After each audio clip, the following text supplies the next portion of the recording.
नमस्कार दोस्तों। राजस्थान उच्च न्यायालय कनिष्ठ निजी सहायक हिंदी डिक्टेशन 70 शब्द प्रति मिनट। Ready 5 4 3 2 1 start. सामान्यतः यदि चोरी के समय हिंसा या चोट पहुंचाई जाती है तो यह निष्कर्ष निकालना उचित होगा कि हिंसा या चोट चोरी को सुविधाजनक बनाने के लिए या चोरी की गई संपत्ति को ले जाने की सुविधा के लिए या ऐसा करने के प्रयास को सुविधाजनक बनाने के लिए की गई थी। विराम। लेकिन साक्ष्य में यह इंगित करने के लिए कुछ हो सकता है कि चोट या हिंसा इस उद्देश्य के लिए नहीं बल्कि एक अलग उद्देश्य के लिए की गई थी। विराम।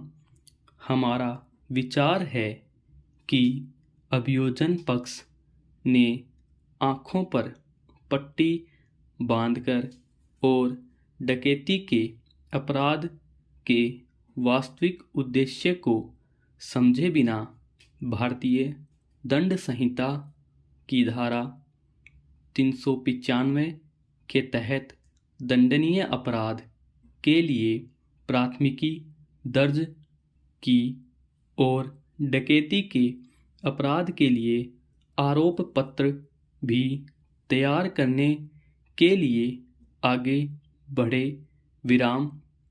भले ही हम प्रथम सूचनादाता द्वारा रखे गए पूरे मामले पर विश्वास करते हैं या स्वीकार करते हैं, लेकिन डकैती का अपराध करने वाले किसी भी सामग्री का खुलासा नहीं किया गया है।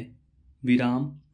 हम एक बार फिर प्रथम सूचनादाता के मामले को दोहराते हैं।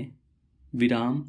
यह घटना कथित तौर पर अपीलार्थी संख्या 2 के घर पर हुई है। विराम।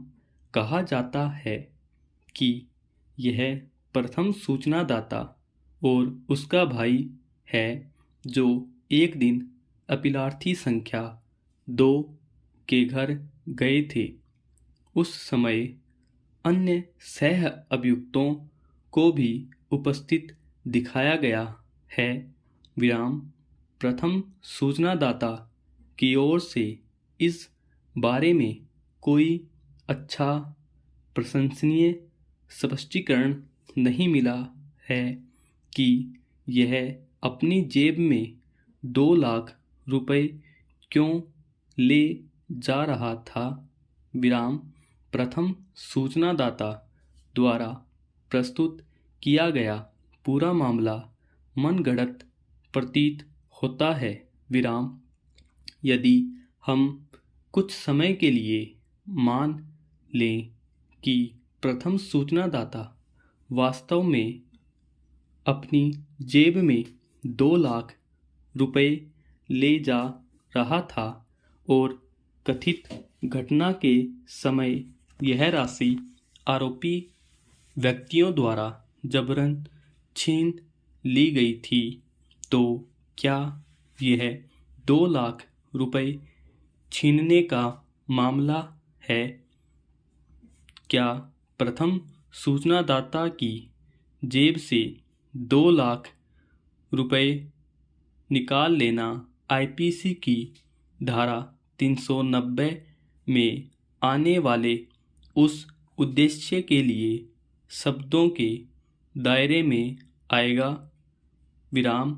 इसका उत्तर प्रभावकारी नहीं है, यहाँ तक कि प्रथम सूचनादाता के अनुसार विवाद कृषि भूमि से संबंधित था।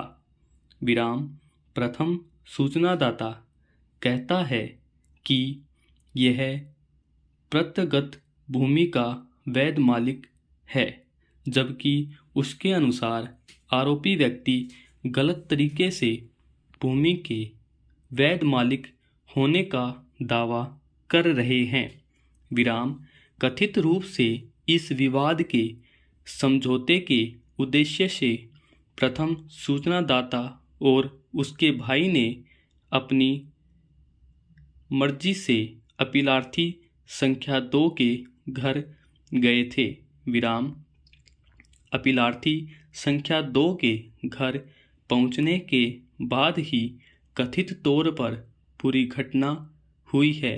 विराम हमें इस तथ्य को ध्यान रखना चाहिए कि हम भारतीय दंड संहिता जैसे आपराधिक अधिनियम के प्रावधानों से संबंधित हैं।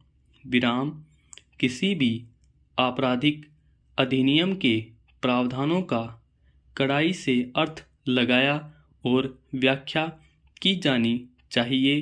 दंडात्मक प्रावधानों की व्याख्या को नियंत्रित करने वाला अमान्य नियम यह है कि इसका सख्ती से अर्थ लगाया जाना चाहिए। विराम किसी अधिनियम का कड़ाई से अर्थ लगाया जाना है तो उसके दायरे में ऐसा कुछ भी शामिल नहीं किया जाना चाहिए जो स्पष्ट रूप से उपयोगी की गई भाषा के अर्थ के भीतर न आए। विराम इसकी भाषा को निहितार्थ या न्याय संगत विचारों के आधार पर बिना किसी विस्तार के सटीक और तकनीकी अर्थ दिया जाना चाहिए या उपयुक्त रूप से दावा किया गया है। इसका संचालन कानून के पत्र के साथ साथ इसकी भावना और कारण के भीतर स्पष्ट रूप से आने वाले मामलों तक ही सीमित होना चाहिए। विराम please like, share, subscribe and press the bell icon for more updates. Thank you.